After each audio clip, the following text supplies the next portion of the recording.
Since the Ukraine conflict broke out, numerous criticisms have been made against China for not condemning Russia or even for being an accomplice. Some question the integrity of China's stance, despite Ukrainian Foreign Minister Dmytro Kuleba calling the Chinese role constructive during a recent phone call with Chinese State Councillor and Foreign Minister Wang Yi. What is the Chinese position? On February the 23rd, after Russia announced its decision on two regions in eastern Ukraine, China's permanent representative to the United Nations, Zhang Jun, remarked at a UN General Assembly meeting, China's position on safeguarding the sovereignty and territorial integrity of all states has been consistent. The purposes and principles of the UN Charter should be jointly upheld. In his original Chinese text, these two sentences are actually one, linked by a comma. That means the two aspects should be taken as a whole. How to understand the message? Well, history gives a clue. In the midst of the Ukraine crisis, China remembered a historic day, February the 27th, 1972, when a joint document was signed during U.S. President Richard Nixon's ice-breaking visit to China, the first by U.S. President. The document, known as the Shanghai Communique, paved the way for normalization of bilateral ties. What was the magic? For the first time, the two sides agreed on common principles despite essential differences.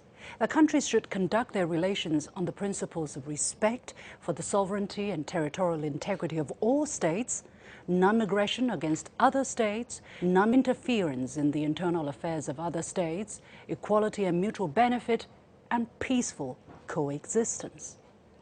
These are the 5 principles of peaceful coexistence, officially initiated by China, India, and Myanmar in June 1954.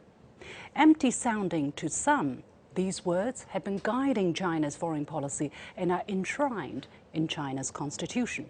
This open and inclusive concept has also been incorporated into UN declarations and widely regarded as basic norms of international relations.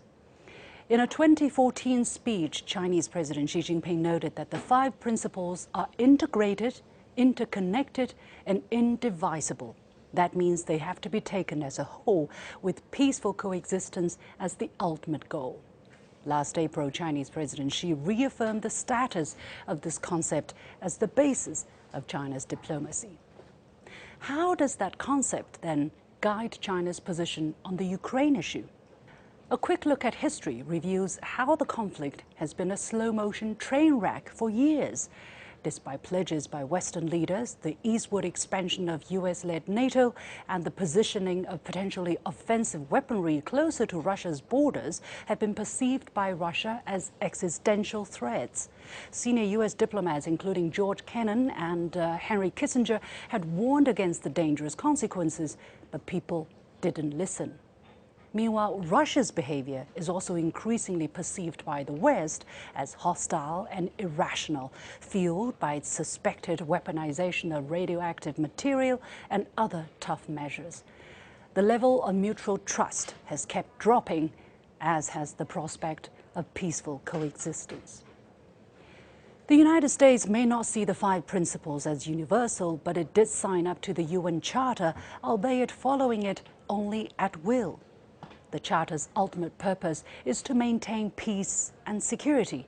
It opens by opposing the breach of peace and calls for effective collective measures for the prevention and removal of threats to the peace.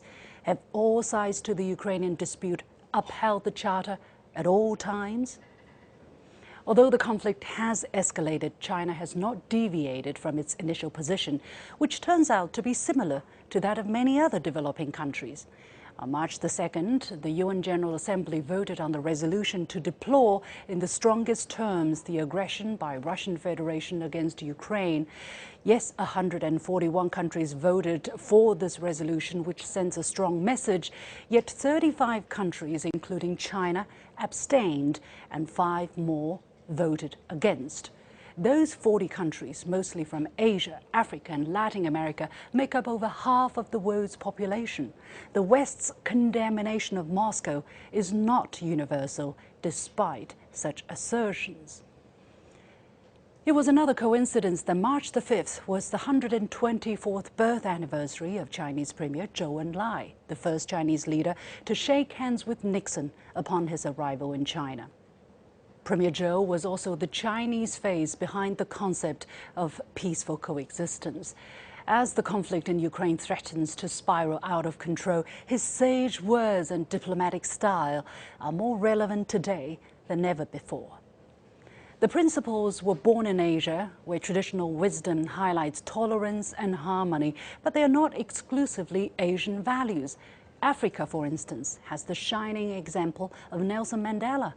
The famous philosopher Bertrand Russell once said, "In this world, which is getting more and more closely interconnected, we have to learn to tolerate each other. If we are to live together and not die together, we must learn a kind of charity and a kind of tolerance, which is absolutely vital to the continuation of human life on this planet." On the Ukraine issue, China's position is and will continue to be pro-peace. Peace that's lasting and inclusive.